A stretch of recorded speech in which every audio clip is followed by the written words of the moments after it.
Votre fidélité nous donne la force de revenir vers vous chaque fois avec un nouveau thème. Auditeurs et téléspectateurs de la RTA-OPH, bonsoir. Soyez bénis au nom de l'Éternel des armées. Senvich Poitiers devant ce microphone, derrière la caméra, Chancy Boutoto. Asla et nous arrivent chez vous ce soir avec le thème « Le chrétien face à l'enrichissement illicite ». Le chrétien face à l'enrichissement illicite. Je reçois donc sur ce plateau l'invité principal de cette émission, Papa Charles Mikungi Lundu. Bonsoir, Papa Charles. Madame la journaliste, bonsoir, et c'est un plaisir d'être de nouveau en face des auditeurs et des téléspectateurs qui nous suivent, après une période qui était un peu très acrobatique, s'il faut transformer un mot français pour lui donner une utilité qui va dans le sens de ce que je vais exprimer. Et donc, l'occasion pour moi de dire aussi à tous et à toutes que vraiment, gardez le cap si vous êtes avec Dieu, parce que très franchement, la société actuelle, le monde actuel, le diable a tendance de mettre en chacun de vous un sentiment de culpabilité pour dire qu'il est inutile d'être avec Dieu parce que vous n'arriverez à rien. Et c'est un sentiment qui fait que la foi de beaucoup de personnes prend un coup. Alors, d'entrée de jeu, et donc en vous saluant donc au début de cette émission, je voudrais vous dire, gardez le cap. Dieu est Dieu, il est parmi nous, il est avec nous. Et en tout cas, qu'il vous bénisse et qu'il nous assiste tout au long de cet échange. Merci Papa Charles qui est donc l'invité principal de cette émission. Asla et nous ce soir, nous allons rappeler, arrive chez vous avec le thème « Le chrétien face à l'enrichissement illicite ». D'entrée de jeu, Papa Charles, avant d'aborder le thème de ce soir, on a beaucoup parlé de vous dans les médias ces derniers temps. De quoi s'agit-il exactement? Ceux qui nous suivent, ceux qui suivent l'évolution de nos programmes, ceux-là savent que depuis plus de 5 ans maintenant, nous sommes dans un conflit, dans la phase active d'un conflit. Beaucoup connaissent maintenant les tenants et les aboutissants. Et sauf que, c'est évidemment les jours passés, la coupe a été un peu amenée au bord de l'écoulement. Donc c'est ce qui a fait que nous étions nous-mêmes sujets de beaucoup de choses où, je dirais, nous étions concernés directement par une procédure qui s'est incrustée peut-être dans notre vie privée. Nous n'allons pas en parler au cours de cette émission, mais ce que je peux vous dire, que vous m'avez devant vous ce soir très serein, vous m'avez devant vous ce soir très déterminé, et vous m'avez devant vous ce soir avec beaucoup plus de conviction, dans cette certitude que j'ai dès le départ, parce que il y a des gens qui ne sont pas dans le Zolo. Il y a des frères et des sœurs qui ne prient pas dans le Zolo, qui nous ont écrit, qui nous ont fait part de leur soutien, qui nous ont donné des marques de réconfort.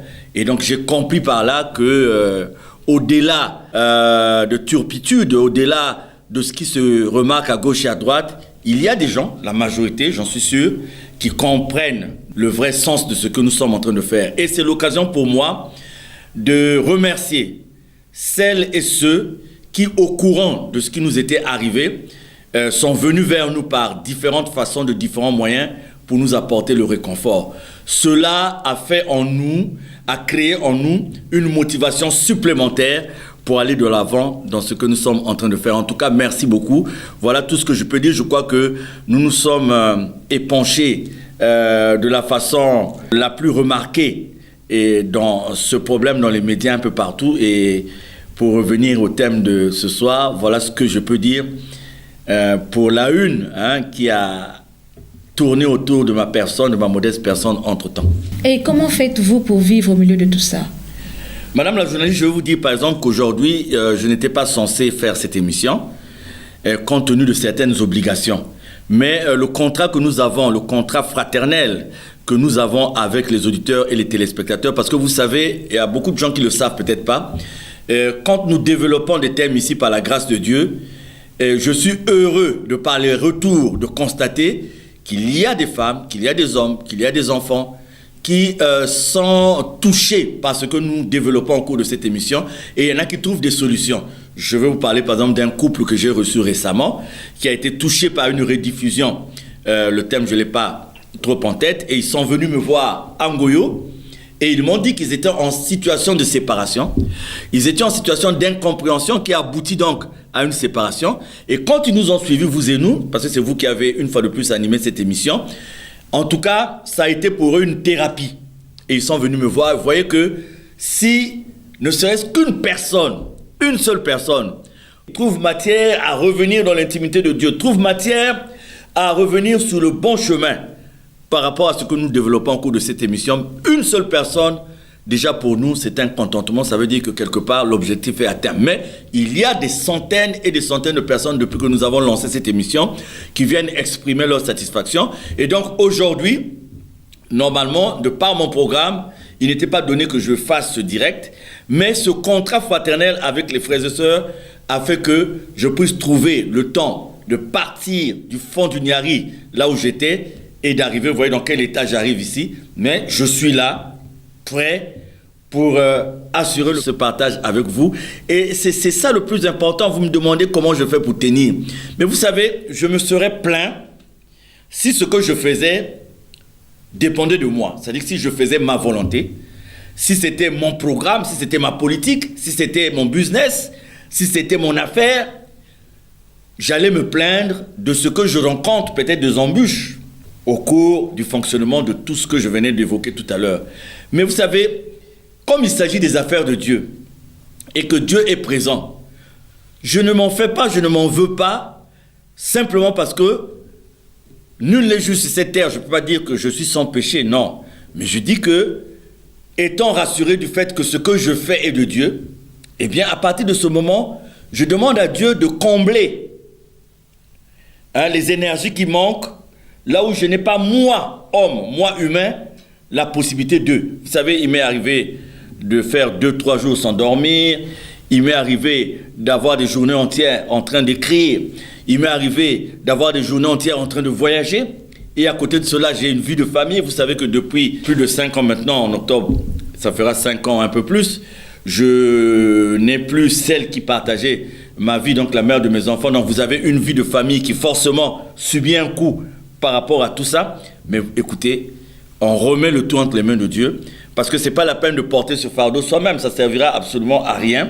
Et donc on remet le tout entre les mains de Dieu. Et quand on remet le tout entre les mains de Dieu, ce Dieu nous dit que ni l'épée, ni la mort, ni la pénurie, ni la nudité, rien ne pourra nous séparer de son amour. Donc, vous avez son amour, et son amour vous comble de tout. J'étais très fatigué avant de rentrer dans ce studio, mais dès lors que nous avons commencé l'émission, je retrouve de l'énergie, parce que vous savez que à chaque fois que nous commençons cette émission, nous confions le tout entre les mains de Dieu. Nous faisons une prière, et donc, dès que vous avez dit Amen, Amen, Amen, que le Seigneur soit avec nous, eh bien, l'énergie est là, qui nous permet donc de partager, de continuer cette émission. Merci Papa Charles Mikungi Lundu. Pour nous permettre d'aborder le thème de ce soir, nous allons faire un tour du côté de la régie, trouver les mains habiles de Vianney Bitougou et revenir tout juste après.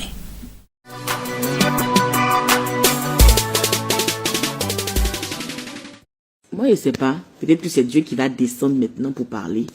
Mais je regarde des vidéos sur TikTok et puis j'ai la chair de poule. Parce qu'il faut être cru avec vous. Dieu nous a dit, écoute ma petite, où tu vas être, c'est ton fonds de commerce. Avec lui, tu auras beaucoup d'argent. La Bible a dit d'aller, de nous multiplier. Mais ce n'est pas multiplication de photocopies. Photocopieuse, on retrouve à chaque coin de rue là. C'est pas ça, hein. C'est avec une personne, faire des enfants et peupler la terre. Celui-là vient, il met son liquide dedans. Celui-là vient, il met son liquide dedans. Et vous êtes fiers, vous tapez vos poitrines même pour ça. Au point où, quand on invite une femme, et qu'elle n'a pas envie de se déshabiller, c'est anormal. Ça choque. Juste qu'on vous insulte pour ça. Tellement vous avez montré aux gens que votre corps n'est pas précieux. Il n'est pas important là. N'importe qui vous insulte à cause de ton propre corps. Toi-même, ton pantalon, tu ne veux pas descendre là. Ta jupe, tu ne veux pas soulever là. Quelqu'un t'insulte pour ça et il trouve ça légitime. Ça vous dit rien. Vous êtes là envié des gens, on ne sait pas c'est qu'elles font, mais elles brillent. Celui qui ne fait rien mais qui brille est un voleur. Comment la personne se prostitue? Mais il ne sait pas. À moins que tu sois héritier ou héritier. Parce qu'on ne voit pas quelle activité les gens font. Mais ce sont ces personnes-là que vous suivez. C'est mon modèle. La personne m'influence. On t'influence dans quel sens?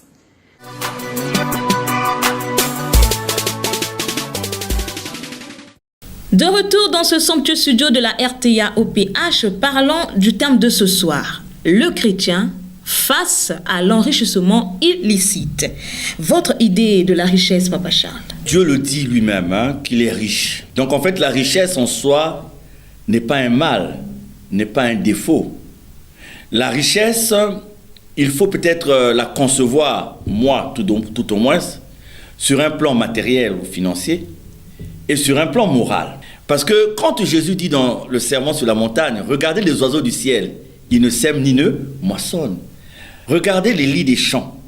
Donc Dieu nous donne là des images pour nous dire qu'en fait, le Dieu que nous avons, son souhait dans nos vies, c'est la sérénité, c'est l'aisance, c'est la prospérité. Mais encore faut-il placer tous ces mots, tous ces concepts dans le sens voulu par Dieu. Je prends un vieux au village qui est parti le matin aider sa femme dans les travaux champêtres et qui, entre le lieu des champs où il évolue pour les travaux champêtres et le village, a trouvé un petit gibier. Il arrive tout content.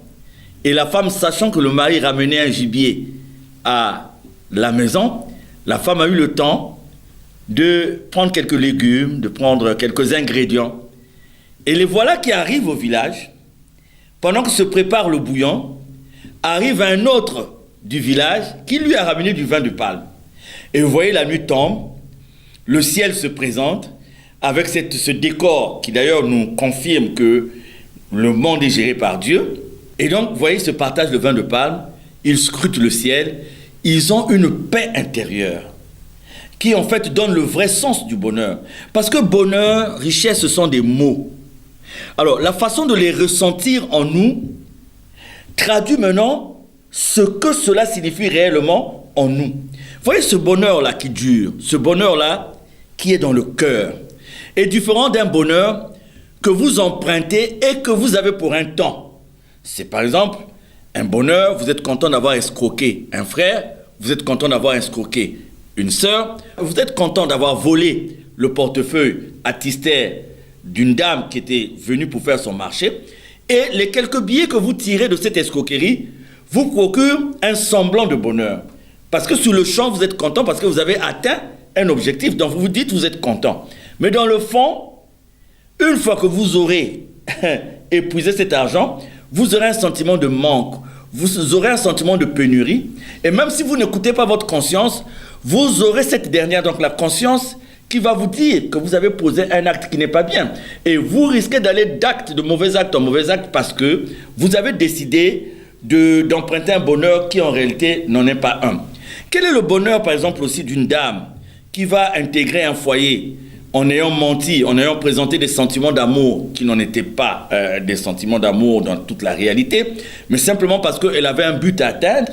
Donc elle va dans un foyer, elle a un sentiment de bonheur, mais elle est obligée de garder ce bonheur, entre guillemets, par différents stratagèmes.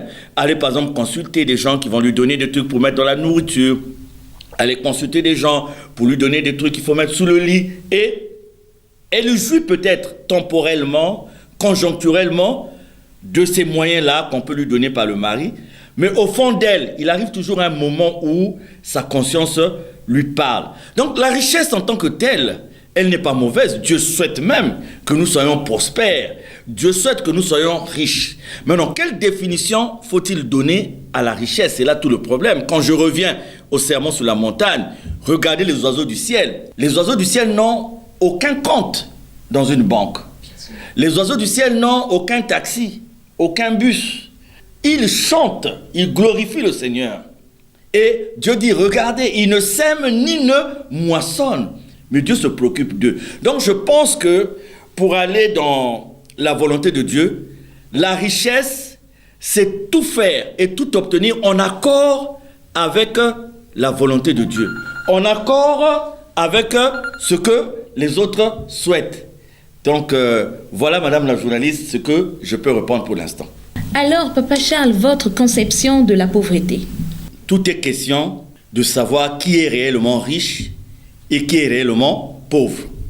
Aujourd'hui, dans la vision de notre société, dans la culture de notre société, dans la culture de l'environnement dans lequel nous nous trouvons, le riche, forcément, c'est celui qui montre une apparence de nanti. Le riche, c'est celui, on le remarque par sa façon de vivre, qu'il a un plus que les autres. C'est pour cela qu'il y a des mots qui sont sortis aujourd'hui que nous employons dans notre société. Mopao, Mvoama, le boss et tout. On n'appelle pas tout le monde boss, on n'appelle pas tout le monde Mopao, on n'appelle pas tout le monde Mvoama par exemple. Et donc le pauvre aussi tout de suite, on le reconnaît de par son apparence. Et on peut comme ça, à partir de l'œil humain, à partir de la conception humaine, à partir d'une analyse qui est basée sur les choses du monde, on dit telle personne est riche, telle personne est pauvre. Si on traduit la richesse, on traduit la pauvreté de par les acquis, de par les possessions, évidemment on dira que est riche celui qui a les moyens, celui qui a un grand patrimoine, celui qui n'est pas dans le besoin. Et pauvre, celui qui est dans la précarité, celui qui est dans la misère. Maintenant, moi je voudrais passer à une conception beaucoup plus morale. Dans la conception morale, vous allez trouver que souvent, et dans la réalité, le pauvre, qui est pauvre matériellement, financièrement, peut-être que spirituellement, il est plus riche que le riche. Et le riche qui a les possessions, qui a les acquis, qui a une aisance matérielle et financière, est peut-être pauvre sur un plan spirituel. C'est là tout le problème. C'est la bataille entre l'être et l'apparence. Aujourd'hui, nous passons beaucoup plus de temps à soigner notre apparence, en oubliant notre être. Moi, je connais une voisine qui, dès le lundi, commence à préparer la tenue qu'elle va porter le dimanche à l'église. Donc, sa principale préoccupation, c'est d'avoir dans la semaine la tenue qui ira épater. Maintenant, épater qui? Est-ce que c'est épater Dieu? Est-ce que c'est épater les autres? Est-ce que c'est épater soi-même, s'il faut utiliser ce verbe dans ce sens? Donc, vous voyez que on a l'apparence, on soigne beaucoup plus l'apparence, on ne soigne pas l'être. Que sert-il à quelqu'un d'être riche si quelque part sa paix intérieure n'existe pas? Que sert-il à une personne d'être riche si quelque part il n'a pas de tranquillité, il n'a pas de sérénité? Et vous allez voir certaines personnes nantis terminer dans des AVC parce que la richesse de l'extérieur, on croit que cette richesse lui apporte du bonheur, mais en réalité on ne sait pas comment il fait pour maintenir ce semblant de richesse. Ça peut être des appartenances à des choses qui ne sont pas bien. Ça peut être certaines pratiques qui, sur le plan de la conscience, interpellent à longueur de journée. Et vous avez quelqu'un qui vous présente une apparence de bonheur, mais qui, en réalité, ne vit pas le bonheur. Par contre, vous avez quelqu'un qui a juste ce qui suffit et se bat tous les jours pour parvenir à aller du premier du mois à la fin du mois. Vous avez cette personne qui a peut-être ce qu'il faut, mais qui vit un bonheur parce que quelque part, cette personne n'a de compte à rendre à personne. Ni dette morale, ni dette physique. Parce que la personne est consciente du fait qu'elle gagne de l'argent de par ses propres efforts. Alors, souvent, il m'arrive d'observer certains de nos citoyens, certains de nos frères, certains de nos sœurs qui souffrent de ce qu'on appelle des troubles de comportement. Vous voyez, ils mangent dans les poubelles. Vous voyez, ils se promènent parfois nus. Et parfois, je reste là à me dire, et c'est rare de les voir tomber malades. Hein? C'est très rare de les voir tomber malades. Même là, dans les mesures barrières qu'il faut respecter, c'est des gens qui sont hors mesures barrières. Mais ça sera difficile de les voir être malades. Est-ce que, de par le fait qu'ils mangent, parce qu'on voit aujourd'hui les chiens, par exemple, qui peuvent boire une eau que l'homme ne peut pas boire, et le chien ne va pas tomber malade. vous allez voir le chien manger une nourriture qu'un homme ne peut pas manger. Est-ce que ces gens-là ont atteint un niveau d'immunité de par leur situation de santé et de par la précarité qui est imposée par leur situation de santé? Mais ces gens-là, parfois ils ont un cerveau, je vois peut-être un peu dérangé, mais parfois ils ont une sérénité intérieure que nous n'avons pas, vous et nous, parce qu'eux ils se réveillent le matin sans idée d'aller chercher quelque chose, sans idée d'aller arnaquer, sans idée d'aller faire. Donc ils se réveillent, ils se promènent, il va d'un point à un autre et il s'arrêtera à ce point-là, terminé. Et il n'aura pas à affronter un certain nombre de problèmes, alors que vous et nous, déjà quand nous dormons, nous pensons à ce que nous allons faire le lendemain. Et quand nous nous réveillons, beaucoup se réveillent avec le stress, beaucoup se réveillent avec l'angoisse, beaucoup se réveillent avec l'inquiétude pour savoir qu'est-ce que je veux faire. Donc, vous voyez, madame la journaliste, richesse, pauvreté, c'est relatif. Selon qu'on reste seulement dans la considération de matériel, de physique, ou selon qu'on rentre dans une considération beaucoup plus morale. Moi, il y a une femme qui avait fini par se séparer de son mari, mais qui pendant 30 ans a supporté son mari, un homme qui était réputé riche, mais qui avait aligné toutes ses filles dans une pratique d'inceste. Donc pour se maintenir dans sa richesse, il y avait des pratiques. Et la maman était au courant. Et le monsieur dit à la maman, ou tu la fermes, et tu continues à bénéficier de l'argent, ou tu parles et puis tout s'arrête. Et cette dame était consciente du boa qui venait la nuit. C'est le boa qui venait déverser de l'argent. Elle était consciente de ça. C'est quand elle va dans une église quelque part, qu'elle s'imprègne un peu de cette intimité avec Dieu, qu'elle a la force de se séparer, mais avec quels dégâts? C'est une dame qui avait commencé à développer des ulcères d'estomac. C'est une femme qui était rentrée dans des périodes d'hypertension très compliquées. Mais vous la voyez, c'était la femme du boss, la femme de mon power, la femme d'une femme. Mais intérieurement, il n'y avait aucune richesse. Mais vous qui êtes complexé, vous qui êtes dans le suivisme, vous qui êtes dans l'enthousiasme, quand vous la voyez, vous l'enviez. Parce que vous dites, ah, elle a un bon mariage, elle a un bon mari, mais vous ne savez pas ce qu'elle vit. Donc voilà, il faut être très prudent dans la conception de ces deux termes, richesse et pauvreté. Regrettez-vous certains de vos comportements avant de connaître Dieu, comportements liés à la richesse ou à la pauvreté? J'aime toujours dire que l'homme sans Dieu est un animal féroce. Madame la journaliste, en fait, c'est bien aussi que pour certains d'entre nous, avant de connaître Dieu, qu'on soit passé par ce qu'on appelle la plénitude des plaisirs du monde. Je pèse bien l'expression que je suis en train d'utiliser, la plénitude des plaisirs du monde.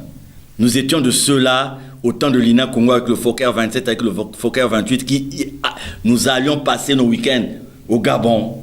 On était de ceux-là qui arrivaient dans une boîte de nuit et on dit, je prends une tournée générale pour tous ceux qui sont là. Guichet fermé. Mais voilà, moi j'ai vécu dans un hôtel à Paris. J'ai eu un premier séjour qui était difficile en France, qui était très très compliqué. Mais quand je repars en France, je vais donc chercher à me venger de mon premier séjour.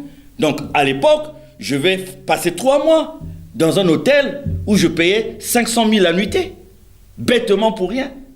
Pourquoi? Parce qu'il n'y avait pas la connaissance de Dieu. Et quand vous n'avez pas la connaissance de Dieu, vous avez une autre idée du partage. Vous partagez le surplus. Ou vous partagez pour que les autres vous considèrent. Ou vous partagez pour assujettir les autres. Quand vous n'avez pas Dieu, vous êtes même prêt à faire, vous savez, nous avons eu à faire certaines choses en France qu'on regrette aujourd'hui. Mais simplement parce qu'à un moment donné, quand vous utilisez l'argent de cette façon, dans l'inconscience, dans l'insouciance et dans le désordre, et vous êtes toujours dans les pénuries. Et quand vous êtes dans les pénuries, vous êtes obligé de maintenir le rythme de vie que vous avez, et ça vous pousse à quoi? Toute solution qui est bonne pour faire entrer de l'argent, vous fait rentrer de l'argent. Moi, j'ai été ami d'un autre ami congolais dont je tais le nom, parce qu'il est un grand cadre aujourd'hui, qui avait une réputation auprès des femmes blanches à l'époque. Il avait une grande réputation.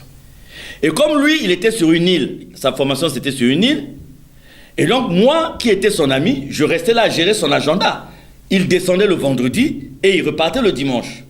Et donc, il disait, quand les femmes le contactaient, il disait, non, voyez Charles, Et les femmes venaient me voir. Je dis non, madame, désolé, Carole, il descend vendredi, mais vendredi c'est pris parce qu'il y a Annette qui est venue remettre 3000 francs français. Donc si tu veux, tu donnes le double. Ça, c'est un exemple que je donne dans des pratiques qui faisaient que plus on voulait paraître.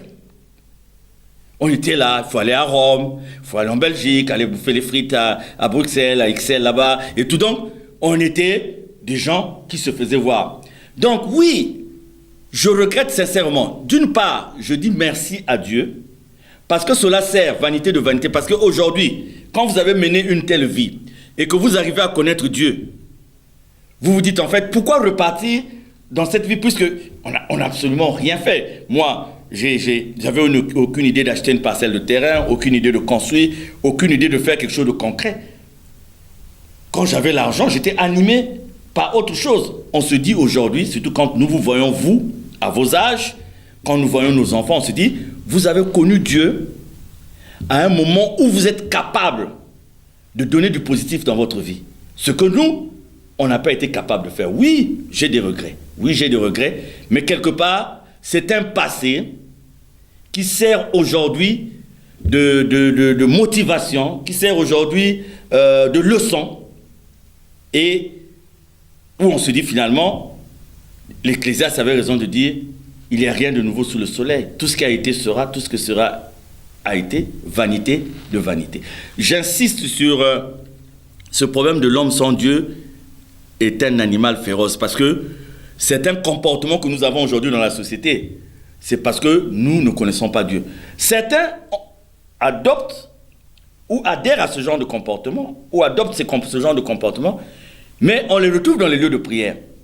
Mais qui demeurent dans ces comportements. Ça veut dire que, bien qu'ils prient, ils n'ont pas compris Dieu dans toute sa réalité. Je vois les amis musulmans, quand j'étais aux États-Unis, à l'école de langue, c'est une école qui était beaucoup fréquentée par des musulmans, des gars de l'Arabie Saoudite, Émirats Arabes Unis, Bahreïn, Qatar, Oman, et tout ça.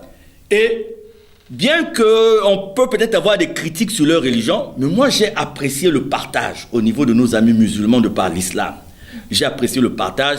Je n'ai pas vu l'un d'eux souffrir matériellement ou financièrement, parce qu'il y avait comme une entente. Et vous voyez, chez eux, ils disaient que, par exemple, épargner pour ne rien faire, c'est haram. Parce que si vous épargnez sans objectif, si vous épargnez parce que vous avez un objectif de faire ceci, ok.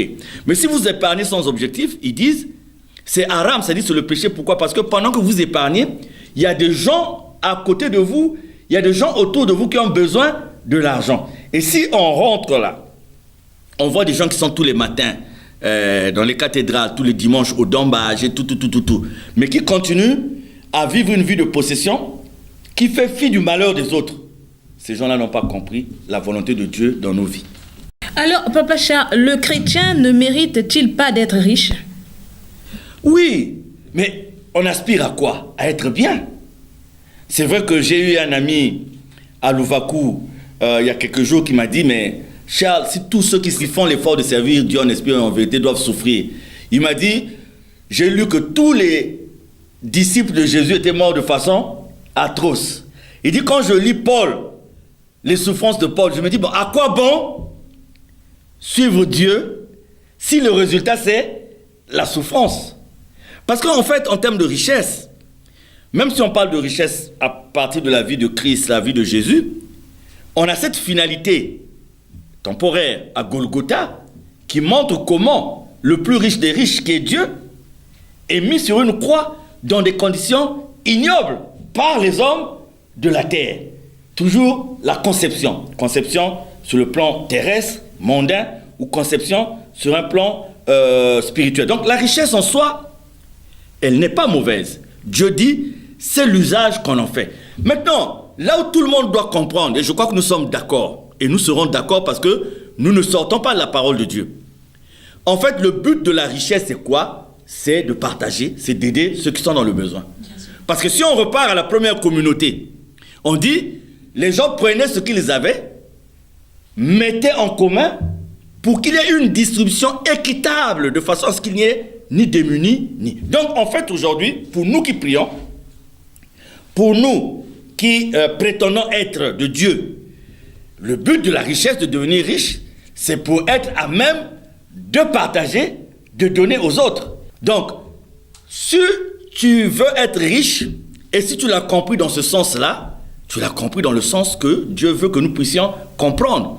Mais si la conception de partager aussi, c'est partager pour se faire voir, partager à une sœur pour être sûr de lui donner un rendez-vous 2 jours après pour faire quelque chose, partager à quelqu'un parce que vous savez qu'il viendra vous enlever les herbes à la maison, c'est ça qui est différent. Donc, même dans le fonctionnement des églises, il y a la nécessité d'avoir de l'argent parce qu'il y a des choses. Mais la finalité, c'est l'amour. La finalité, c'est le partage. Voilà. Alors, Papa Charles, Jésus parle de Dieu et maman. Votre conception de cette assertion par rapport au sermon sur la montagne? C'est là où Jésus parle de 2 maîtres. C'est-à-dire que nul ne peut aimer 2 maîtres. Ou il haïra l'un et aimera l'autre, vice-versa. Donc, maman, c'est ça là qui tue. Vraiment, peuple de Dieu, si vous me suivez, notre société touche le fond à cause de la conception que nous avons de l'argent. Parce que beaucoup d'entre nous ont fini par être commandés par l'argent. Beaucoup d'entre nous ont fini par être commandés par le matériel. Beaucoup d'entre nous ont fini par être commandés par les possessions. Et combien de gens ont perdu leur dignité? J'ai posé lors d'une exhortation à Luzolo, j'ai dit, écoutez, vous avez une descente d'apostolat. Vous avez été retenu pour aller jouer un rôle important parce que vous descendez dans une localité pour aller parler de Dieu. Et à la date choisie, vous recevez un appel pour vous dire, vous venez à tel endroit parce que vous allez gagner tant d'argent. Vous avez à faire le choix. Tout le monde m'a dit, ah non, le choix c'est de partir à l'apostolat. Ça c'est dit de la bouche. Mais qu'est-ce qui sera exprimé du cœur? Aujourd'hui, l'argent a faussé tout. L'argent a faussé les relations. Il n'y a plus le droit d'aînesse parce que l'aîné devient la personne qui a les moyens. Les véritables relations, même dans les églises, on ne se met plus avec ceux qui n'ont pas de moyens. Même dans les églises, il se forment des clans. Les clans de ceux qui en ont, les clans de ceux qui possèdent et les clans de ceux qui ne possèdent pas. Et aujourd'hui, quand bien même vous voulez faire un effort dans votre foi, dans la marche de votre foi par rapport à Dieu, l'argent peut être un obstacle si l'argent vient à vous dominer. Aujourd'hui, les dérèglements que nous constatons dans notre société, c'est aussi le fait que l'homme qui prie, l'homme qui connaît Dieu, a oublié que c'est Dieu qu'il faut mettre en avant. Aujourd'hui déjà, la destination, la vocation, les principes, les objectifs dans certaines églises sont déterminés par l'argent. S'il n'y a pas l'argent, il n'y a pas église. S'il n'y a pas l'argent, il n'y a pas prière. Voyez l'exemple qu'on prenait au départ. Vous pensez par exemple que, quelles que soient les décisions de justice, que ce soit je ne sais quoi, si des frères et sœurs qui prient vont jusqu'à poursuivre un frère pour aller saisir ses comptes bancaires, ça veut dire ce que ça veut dire. Donc, maman, Jésus est clair pour dire, il vous sera difficile de placer les deux au même diapason. Parce que forcément, la considération pour l'un des deux éléments sera plus fort. Et combien de gens ont perdu la foi aujourd'hui parce qu'ils ont voulu mettre l'argent devant? Combien de gens ont quitté les églises parce qu'ils ont voulu mettre l'argent devant? Parce qu'il a trouvé quelqu'un qui l'emploie, qui lui dit, je ne veux plus que tu ailles prier dans les assemblées. Je ne veux plus que tu ailles prier à Luzolo. Et la personne a cessé de prier parce que la personne a privilégié la voie de l'argent. Combien de femmes dans les couples ne vont plus prier parce que le mari dit, si tu continues avec ta prière là, on divorce. Et elle va même vous sensibiliser par un passage biblique pour dire que Dieu a dit, femmes, soyez soumises à vos maris. Donc vous voyez, c'est une problématique, un sujet très important qui va jusqu'à faire perdre la dignité à certains d'entre nous. Vous êtes en direct de l'émission Aslaïnou ce soir avec le thème « Le chrétien face à l'enrichissement illicite ». Alors Papa Charles, pour permettre aux auditeurs et téléspectateurs de comprendre l'enrichissement illicite, qu'entendez-vous?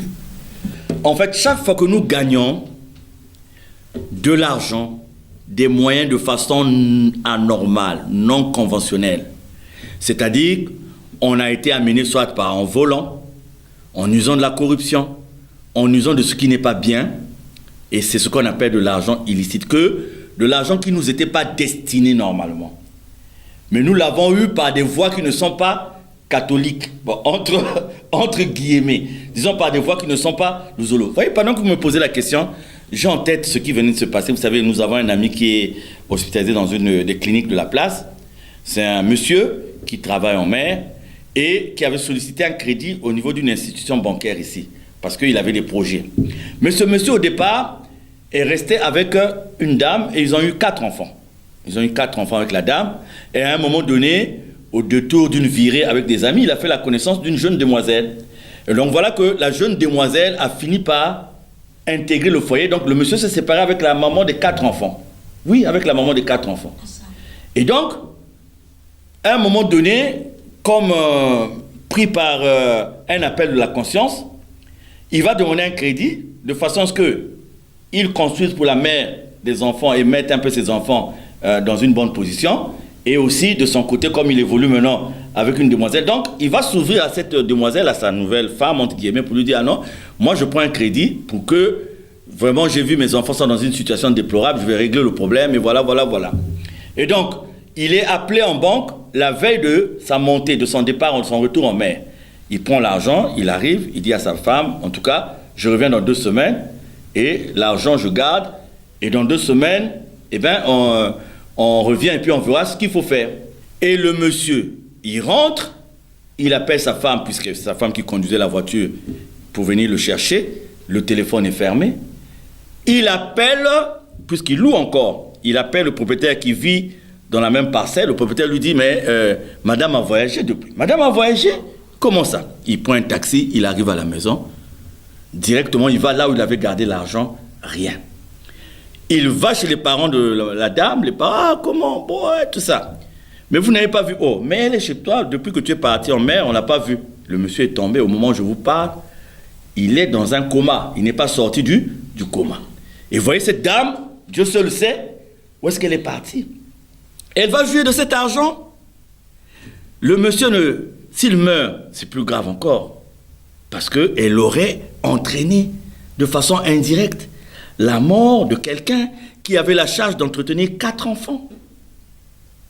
Et parce qu'elle a voulu s'enrichir de façon illicite, désordonnée, diabolique, elle va prendre, et Dieu seul sait là où elle est, si elle est sortie du pays ou si elle n'est pas sortie du pays. Parce que au bout de quelques jours, qu'est-ce qui va arriver des 17 millions qu'elle a eu à prendre? Eh bien, l'argent finira par... Et même si le monde des affaires, on en parlera peut-être tout à l'heure. Donc, vous voyez, j'ai pris cet exemple parce que quand vous me parlez de la langue illicite, aujourd'hui, on n'a plus honte. Aujourd'hui, on n'a plus peur. Aujourd'hui, on n'a plus de crainte de faire n'importe quoi. L'essentiel est de gagner de l'argent. Vous avez vu dans l'insert la dame qui dit, vous avez aujourd'hui des femmes, peu importe avec combien d'hommes elle va aller aujourd'hui, peu importe avec combien d'hommes elle va aller demain, peu importe, l'essentiel est que on lui donne 5 000 là, on lui donne 10 000 là, on lui donne 50 000 là, c'est ce qui suffit. Elle croit qu'elle est dans une vie. Beaucoup de gens ont cessé de supporter, d'être patients, de se battre. Pourquoi? Parce que la société donne cette image-là que, pourquoi, à quoi bon se battre s'ils pouvaient utiliser des méthodes simples pour avoir de l'argent. Là, je parle des femmes. Aujourd'hui, c'est criard. Je ne sais pas combien de couples infidèles, de couples fidèles existent encore. Je ne sais pas combien de mariages ont gardé la dignité. Je ne sais pas combien de couples, de familles aujourd'hui sont exempts de souillure. Parce que on a cessé de compter sur Dieu. On a cessé de compter sur cet amour qu'on a soi dans la maison. Quand on arrive, voyez voilà la situation de nos frères, de nos sœurs retraités. Et aujourd'hui, quand on vous dit que quelqu'un est proche d'aller à la retraite, et si vous n'avez pas une femme qui est spirituelle, qui est forte, qui est pieuse, elle, pendant que vous vous préparez la retraite, elle sait maintenant que la retraite devient une situation de précarité, et elle se prépare à vous quitter. Et donc peut-être 1 an avant la retraite, elle a déjà eu le temps de s'accrocher à une personne. C'est grave. C'est grave. Moi je connais ça, je vous ai parlé d'un cas de crédit, mais je connais le cas d'un de notre monsieur qui avait vendu sa voiture, et il ramène l'argent à la maison, la femme lui met du poison dans la nourriture. Et il meurt. Mais c'était pour juste prendre l'argent de la vente de la voiture. Donc aujourd'hui, nous sommes prêts à tout. C'est-à-dire franchement, peuple de Dieu, vous qui me suivez, il faut quand même un sursaut. Nous sommes prêts à tout pour gagner de l'argent, pour... Tout le monde veut faire des affaires aujourd'hui. Tout le monde veut faire ceci, tout le monde, sans savoir même comment. C'est incroyable. C'est incroyable, madame la journaliste. Finalement, Papa Charles, qu'est-ce que le chrétien a à voir avec ce thème? Mais parce que nous sommes les gardiens du temple. Nous sommes les gardiens de la morale. Si l'Église se met dans les mêmes pratiques que la société, mais nous sommes foutus. C'est nous qui devons apporter, comme nous le faisons d'ailleurs au cours de cette émission, c'est nous qui devons apporter ce message dans la société. Il y a des gens qui sont perdus, mais qui ne savent pas qu'ils sont perdus. Vous allez avoir des jeunes filles qui, après avoir mené une vie pareille, vont tomber dans les maladies, vont tomber dans la stérilité, elles n'arrivent plus à avoir des enfants. Elle oublie que pendant un temps, elle a mené juste pour être comme les autres, pour porter le même pagne que les autres, pour avoir la même voiture que les autres, pour être comme... Moi, j'ai un jeune à l'époque, on me dit, moi, je veux être comme un tel. Non, son objectif, c'est comme un tel. Mais est-ce que tu sais comment un tel a été arrivé là, avait atteint cet objectif? Aujourd'hui, regardez, j'ai été dans les environs entre Bouanza et Mouyonzi, je suis allé voir une coopérative de jeunes. C'est des gens qui ont des licences, c'est des gens qui ont fait des études universitaires, mais qui sont repartis à la terre. C'est des gens qui ont cultivé des hectares, qui ont commencé par rien, qui ont acheté des véhicules DINA, qui transportent et qui ont diversifié leurs affaires et qui sont là. Mais demandez à un de nos enfants aujourd'hui, les enfants de la génération WhatsApp, les enfants de la génération Instagram, les enfants de la génération Twitter, les enfants de la génération YouTube, demandez-leur d'aller faire les champs. Le regard qu'ils vont vous donner, voilà. Donc, parce que l'enrichissement illicite a créé aussi des schémas. Il y a des boulots qu'il faut faire, il y a des boulots qu'il ne faut pas faire. Vous dites à un enfant, on va, parce que j'ai acheté de la terre quelque part, on va couper le bois et puis on va faire du charbon. Dès qu'il entend ce mot charbon, déjà que la couleur est noire, l'enfant est réticent. L'enfant, il veut tout de suite un truc avec la cravate, il veut tout de suite un truc avec le costume. Pourquoi? Parce qu'il voit l'évolution de la société. Et avec la mondialisation, Internet est venu nous mettre de ces choses où c'est compliqué. Vous voyez, madame la journaliste, un portable comme ça, comme le mien, que j'utilise, un enfant ne va pas l'utiliser parce qu'un enfant dit, mais papa, mais comment tout? Alors qu'il me sert à communiquer. Vous avez parlé depuis le début de cette émission de la position du chrétien par rapport à ce thème. Et vous avez aussi défini l'enrichissement illicite. Alors, selon vous, quelles sont les causes de l'enrichissement illicite?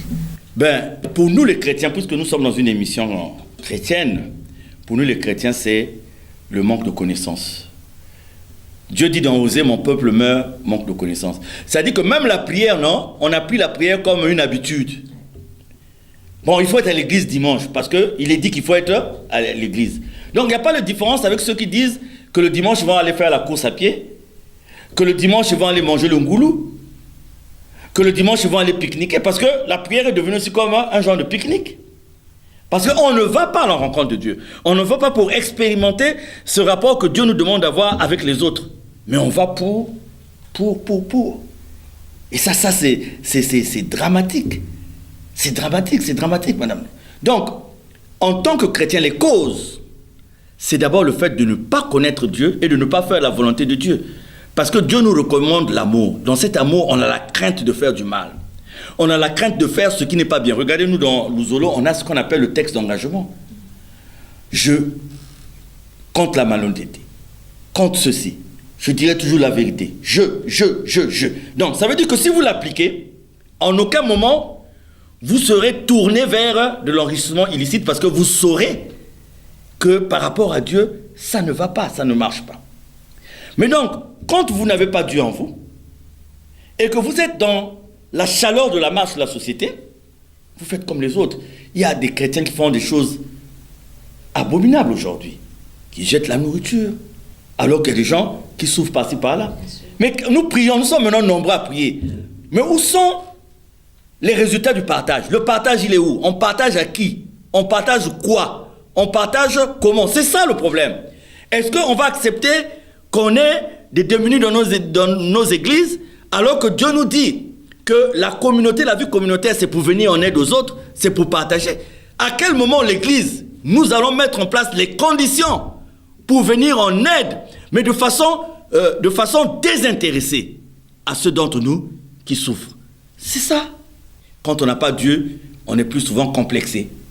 Quand on entend là-bas, par ceux qui vivent par exemple dans la même cour, passent leur temps à ses pieds, ils ont acheté un nouveau fauteuil, ils ont acheté un nouveau lit, ils ont acheté un nouveau matelas. Hier, ils ont mangé des frites. Ah, et toi aussi, quand tu parles, là, si tu ne ramènes pas les frites, ma couille, mes fois. Voilà, suivisme, enthousiasme. Et souvent l'idiotie. Excusez-moi de vous dire l'idiotie. Il y a des gens qui ne savent pas ce qu'il faut faire de leur vie. Et quand on leur dit va voler, il va voler. Va braquer, il va braquer.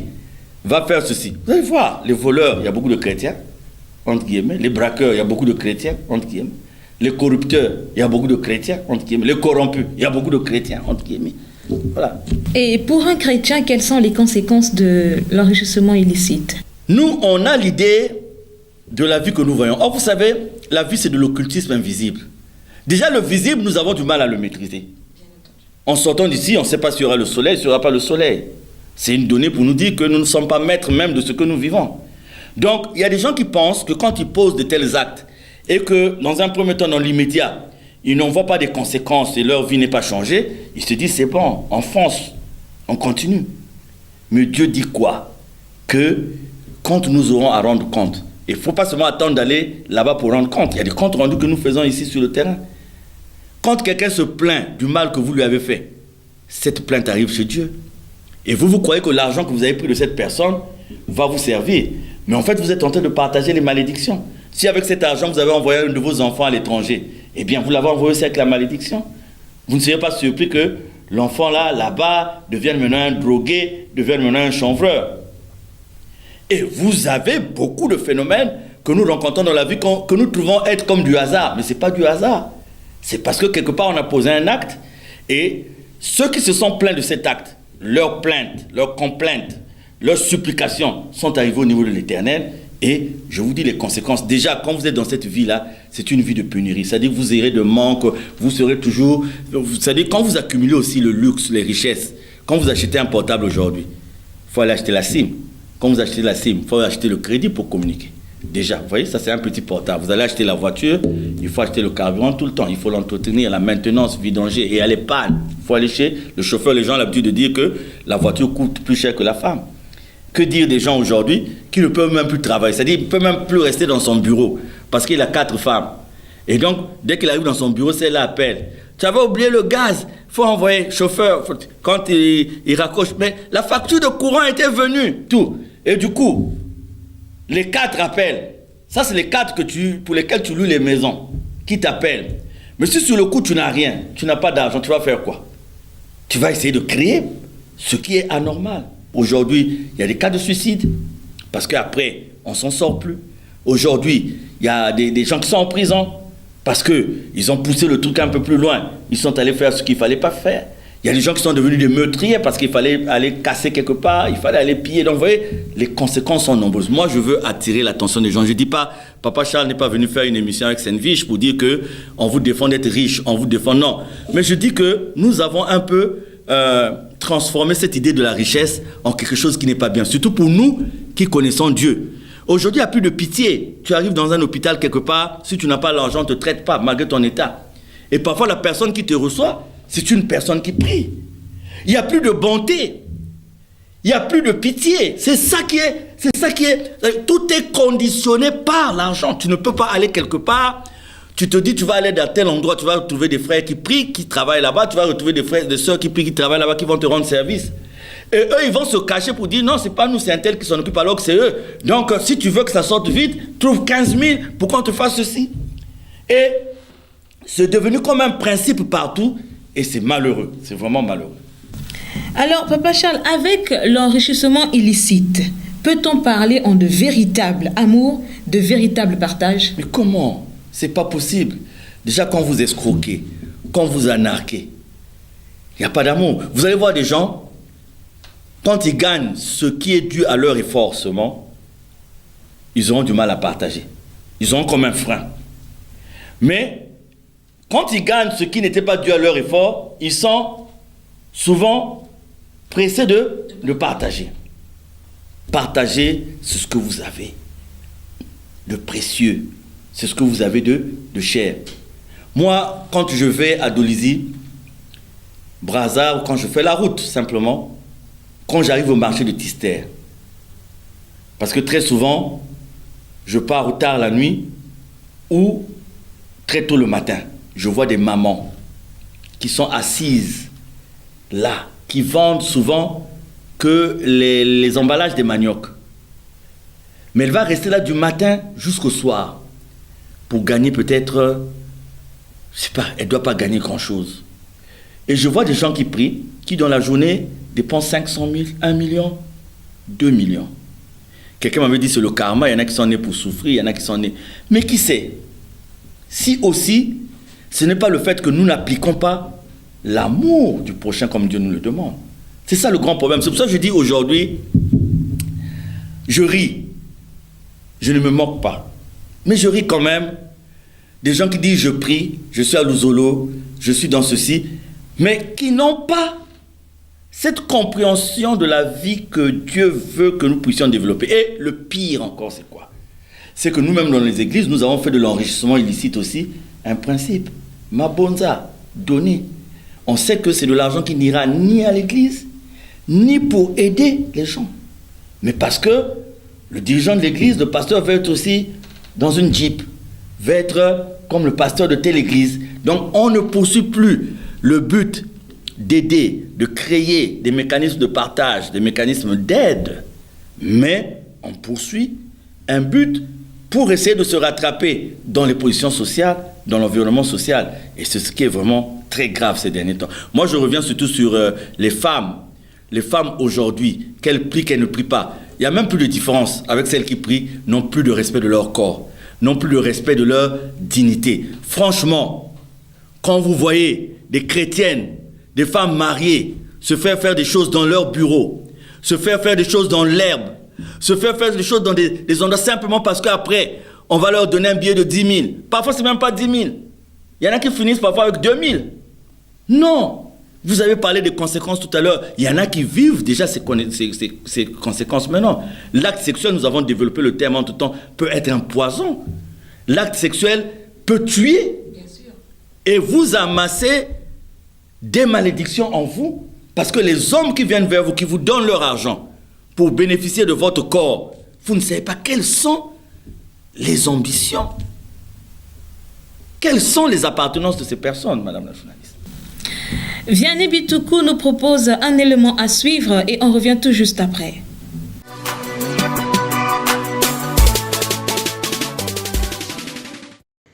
On t'influence dans quel sens? Aujourd'hui, là, il y a combien d'héritiers en Côte d'Ivoire? À moins que tu sois héritier pour briller. Il y a combien d'héritiers en Côte d'Ivoire? Nous, les enfants de la psychologie de la Sojetia qui sont vestés ici, là, ou maison même du jeu, même depuis 80 ans, nos grands frères de 52 ans sont encore dedans. Il y a quel héritage? Personne n'est sorti même pour aller se chercher.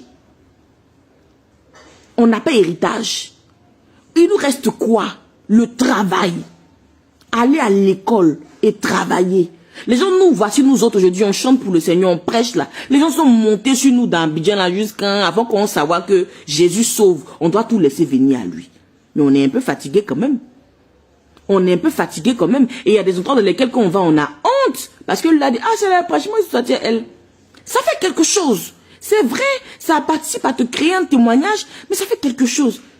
Vous voyez pas, 18 ans, vos seins sont tombés. 18 ans, vos fesses sont tombées. Vous êtes obligé de masser avec Akbi à 18 ans. Pendant que nos moments, 50, 60, 70 ans, elles n'ont jamais massé seins. Nous, à 16 ans aujourd'hui, là, on masse avec Akbi. Mais ça, c'est quoi ça? Et on trouve ça normal.